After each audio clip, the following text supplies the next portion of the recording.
Here now is Andrew Wheeler, former EPA administrator. He is also chairman of the America First Policy Institute Center for the Environment. Andrew, what do you think? I mean, how much do these skyrocketing fuel prices have to do with specific Biden policies? It's absolutely attributable to the Biden policies. First of all, they limited access to oil and gas on federal lands up in ANWR as well as BLM lands across the country. Second, they're pushing forward with regulations that will drive up the price of fuel and making it less economical for companies to continue to drill more wells. Third, they actually included in the economic bill it's not really an economic bill, it's a big socialism bill that's currently in the House of Representatives, a new tax on a barrel of oil.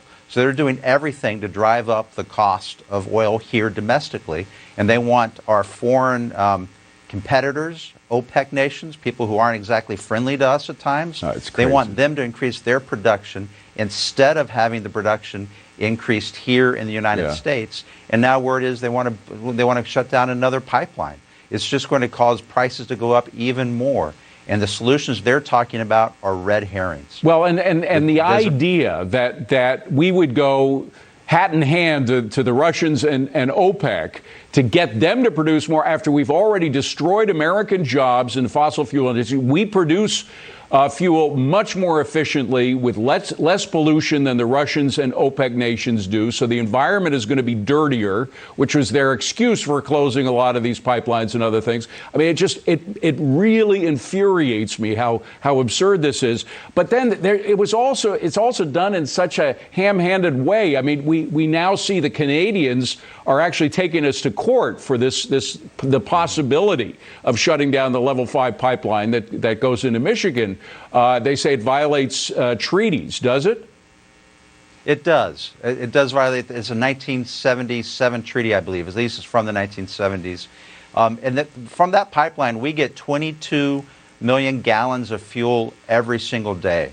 If we shut down that pipeline in order to import that amount of petroleum and other products from Canada, it would take 2,100 semi-trucks to carry that into the United States. Can you imagine the additional emissions from 2,100 trucks coming across our border? It just doesn't make any environmental sense.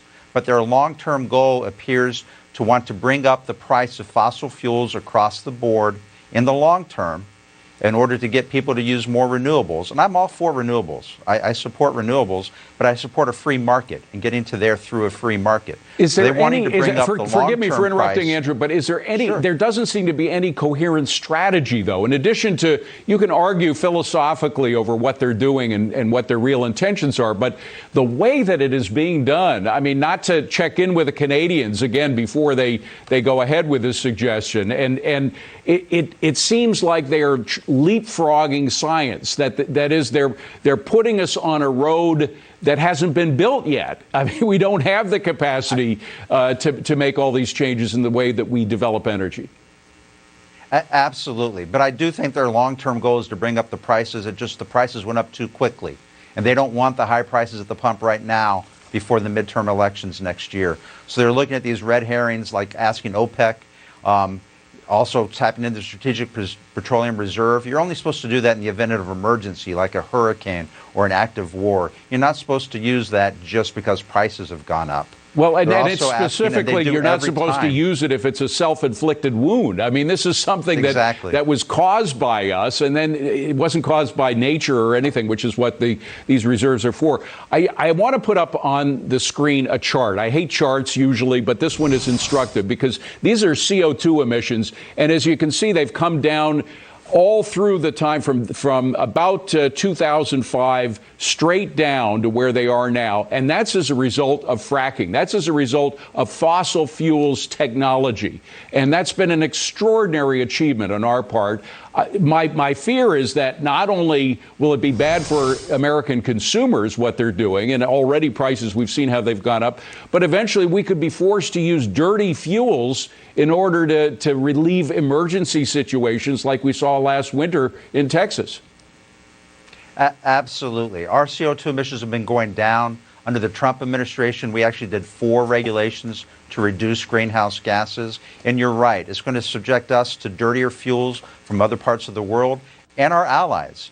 You know, President Biden is fine with the Russian pipeline going into Europe to give them natural gas from Europe instead of taking U.S. natural gas. U.S. natural gas is produced the cleanest fashion of anywhere in the world. We set the gold standard for environmental regulations. It's much cleaner than the Russian natural gas. So you're also subjecting places like Europe to dirtier natural gas that should be coming from U.S. energy markets, U.S. jobs, instead of depending upon OPEC countries and the Russians to provide the fuel, not just for us, but for the rest of the world. It makes no environmental sense. Well, we gave them a green light, the Russians, in terms of their own pipeline. Andrew Wheeler, we got to leave it at that. Good to see you. Thank you very much for coming in. Good to see you, too. So if you're